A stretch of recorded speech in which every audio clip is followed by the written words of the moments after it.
আসসালামু আলাইকুম ওয়া রাহমাতুল্লাহ।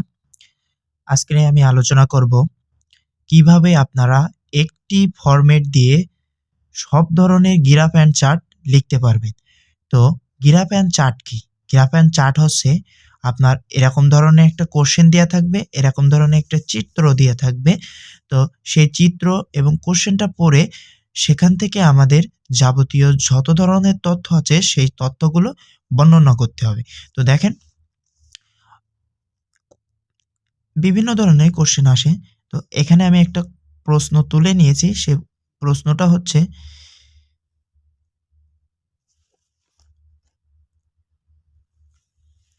"The graph shows the internet user of Bangladesh in the year of" ২০১২ সাল থেকে ১৭ সাল। তো এখানে আমাদের একটা চিত্র দিয়েছে। তো মনে রাখবা সাধারণত গ্রাফ অ্যান্ড চার্ট এ সাধারণত ৪ ধরনের তথ্য দেয়া থাকে। ১ নম্বর তথ্য হচ্ছে গ্রাফের ঊর্ধ্বমুখী তথ্য বর্ণনার ক্ষেত্রে ক্লাইম্ব টু অথবা ইনক্রিজ টু। এটা যদি তোমাদের একটু ভালো করে বোঝাতে চাই, দেখো ২০১২ সাল থেকে ১৩ সাল এটা কি ৫০% ছিল, ৬০% এ গিয়েছে, অর্থাৎ বেড়েছে, ঊর্ধ্বমুখী উপর দিকে। তার মানে ক্লাইম্ব টু অথবা ইনক্রিজ টু এইটা ব্যবহার করতে হবে। তারপর ২ নম্বরটা হচ্ছে আমাদের গ্রাফের নিম্নমুখী তথ্য বর্ণনার ক্ষেত্রে ড্রপ টু অথবা রিডিউস টু। দেখো এটা যদি বোঝাতে চাই তো ২০১৩ সাল থেকে ১৪ সাল এখানে আবার দেখো ৬০% ছিল, ৫৫% এ নেমে এসেছে, তার মানে কমে গেছে। এখন কমে যদি যায় তাহলে আমাদের ড্রপ টু অথবা রিডিউস টু ব্যবহার করতে হবে। এরপরে আমাদের ৩ নম্বর নিয়মটা হচ্ছে গ্রাফে অপরিবর্তনীয় তথ্য বর্ণনার ক্ষেত্রে ডিড নট চেঞ্জ এটা ব্যবহার করতে হবে। তো এটা যদি বুঝতে চাই আমরা, দেখো ২০১৫ সাল থেকে ১৬ সাল এটা কিন্তু কোনো পরিবর্তন নেই এদের, মানে অপরিবর্তনীয়। এটা বাড়েও নি কমেও নি, এটা সমান সমান ইকুয়াল। তাহলে ইকুয়াল যদি থাকে আমাদের ডিড নট চেঞ্জ ব্যবহার করব। আর ৪ নম্বর যেটা হচ্ছে গ্রাফের ওঠানামা তথ্যর বর্ণনার ক্ষেত্রে রেইজ অ্যান্ড ফল ব্যবহার করতে হবে। দেখেন আমরা যদি এই পুরো চিত্রটা লক্ষ্য করি তো ১২ সালে ৫০% ছিল, হচ্ছে আপনার ১৩ সালে গিয়ে ১০% বেড়েছে, তারপরে আবার কমেছে, তারপরে আবার বেড়েছে, তারপরে সমান সমান রয়েছে, তারপরে আবার বেড়েছে, অর্থাৎ এখানে একটা ওঠানামার একটা ব্যাপার ঘটেছে। তো সেই ক্ষেত্রে আমরা কি রাইজ অ্যান্ড ফল ব্যবহার করব। তো এরপরে আমরা চলে যাব আমাদের সেই কাঙ্ক্ষিত ফরম্যাট, যে ফরম্যাটটা আপনারা সুন্দর মতো যদি এই ফরম্যাট অনুযায়ী গুছিয়ে লিখতে পারেন তাহলে ইনশাল্লাহ এখান থেকে ফুল মার্কস পাবেন। তো দেখেন গ্রাফ অ্যান্ড চার্টের ফরম্যাট। তো প্রথমে দ্য গ্রাফ শোস, যে সম্পর্কে গ্রাফটি আসবে সেই সম্পর্কটা এখানে লিখতে হবে। সাপোজ এখানে দেখেন আমাদের প্রশ্নে এখন আপনারা সম্পর্ক মানে গ্রাফটা কোন সম্পর্কে আসছে এটা বুঝবেন কি করে। দেখেন দ্য গ্রাফ শোস, এই যে শোস এরপরে যেটা থাকবে মূলত সেটাই হচ্ছে আমাদের গ্রাফের সাবজেক্ট, অর্থাৎ সম্পর্ক, ওই সম্পর্কে আমাদের লিখতে হবে।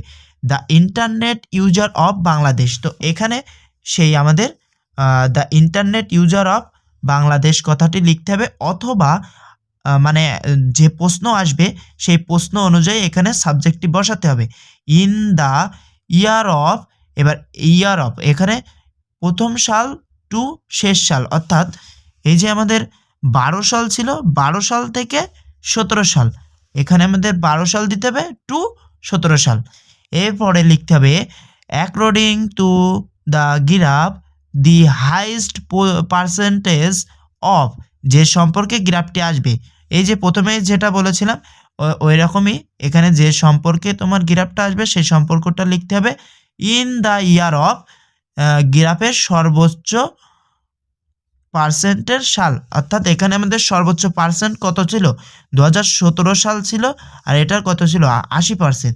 তো আমাদের বলেছে কি গ্রাফের সর্বোচ্চ পার্সেন্টের সাল, অর্থাৎ এখানে আমাদের ২০১৭ সাল দিতে হবে। এই যে ২০১৭ সালে সর্বোচ্চ পার্সেন্টেজ ছিল, তো ২০১৭ সাল।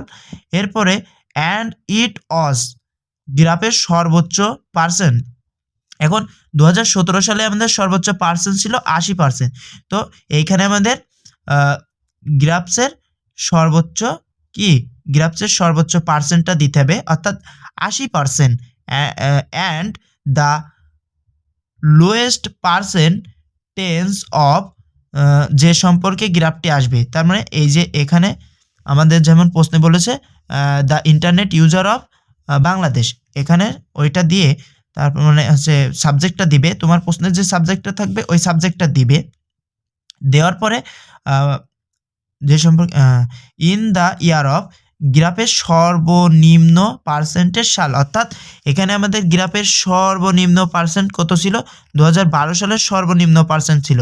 তো এখানে আমাদের গ্রাফসের সর্বনিম্ন সালটা দিতে হবে এখানে।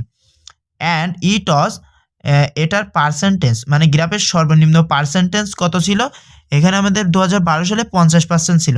তো এইখানে আমাদের গ্রাফের সর্বনিম্ন পার্সেন্টটা দিতে হবে। From the graphs we can see that, এবার এখানে যে সম্পর্কে তোমার বলবে সেই সম্পর্কে লিখতে হবে। এখানে যেমন আমাদের the internet user of Bangladesh, তোমার প্রশ্ন যেটা থাকবে ওই রকম সাবজেক্টটা তোমরা এখানে বসাই দেবা। ক্যান সি দ্যাট ওই সম্পর্কটা দিবা, তারপরে ক্লাইম টু অ্যারাউন্ড, এই যে ক্লাইম টু, এখানে তোমরা বুঝতে পারছো এই যে ক্লাইম টু, অর্থাৎ 12 সাল থেকে 13 সাল পর্যন্ত আমাদের 50 থেকে 60 হয়েছে, বেড়েছে, তাই আমরা কি দিয়েছি ক্লাইম টু অ্যারাউন্ড পার্সেন্ট, কত পার্সেন্ট বেড়েছে 50 থেকে 60 পর্যন্ত 10%, তো climb to 10% from the year of, এবার সাল টু সাল, কত সাল থেকে কত সালে এই 10% বেড়েছিল, 2012 সাল থেকে 2013 সালে বেড়েছিল। তো আমাদের কি দিতে হবে 2012 টু 2013, অ্যান্ড ইনক্রিজড, কত পার্সেন্ট বেড়েছিল, এটা যত পার্সেন্ট বেড়েছে, এখানে তোমার যত পার্সেন্ট বেড়েছে 10% বেড়েছিল, তো 10% দিবা এখানে। But in the next year, যে সম্পর্কে তোমার গ্রাফটা আসবে সেই সম্পর্কে দিতে হবে ড্রপ টু, হ্যাঁ এবার drop to dash from the year of সাল টু সাল, অর্থাৎ এখানে ড্রপ টু আমরা ব্যবহার করেছি কেন, দেখো এই যে 60% থেকে 55%-এ নেমে এসেছে, এটা আমাদের এই যে 2 নম্বরের যেটা নিয়ম ওইটা ফলো করছে ড্রপ টু। তো এইখানে আমাদের সেটাই দিতে হবে ড্রপ টু কত পার্সেন্ট, ড্রপ টু, এখানে আমাদের পার্সেন্টটা দিতে হবে কয় পার্সেন্ট, 60 থেকে 55%-এ নেমে আসছিল, কয় percent 5% from the year of, এখন কত সাল 2013 সাল থেকে 14 সাল, তো হচ্ছে 2013 সাল থেকে 14 সাল, এখানে ওইটা লিখতে হবে। অ্যান্ড ডিক্রিজ কত পার্সেন্ট, এখানে হচ্ছে আমাদের 5% কমেছিল, তো 5% এখানে লিখে দিতে হবে। হাউএভার, যাই হোক, যে সম্পর্কে গ্রাফটি লিখেছে সেটা আবার লিখতে হবে। ডিড নট চেঞ্জ, এ দেখো ডিড নট চেঞ্জ, অর্থাৎ 15 সাল থেকে 16 সাল আমাদের কি কোনো পরিবর্তন হয়নি, এটা আমাদের 3 নম্বর রুলস ফলো করেছে।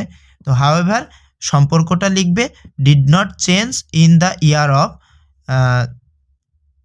কত সাল, 15 সাল থেকে 16 সালে আমাদের কোনো পরিবর্তন হয়নি, তো এখানে সেইটা লিখবে। লেখার পরে অ্যান্ড ইট ওয়াজ অপরিবর্তনীয়, কত পার্সেন্ট ছিল, অপরিবর্তনীয় পার্সেন্ট, তো এখানে আমাদের 70% ছিল, তো এখানে আমাদের 70% লিখতে হবে। ইন দি ইয়ার অফ, যে সালে সর্বোচ্চ সে পার্সেন্ট সেই সালটা লিখতে হবে। ইন দ্য ইয়ার অফ, এখানে আমাদের 2017 সালে সর্বোচ্চ ছিল, তাহলে ইন দ্য ইয়ার অফ যে সালের সর্বোচ্চ, তো 2017 সাল, সেই সালটা লিখবো 2017।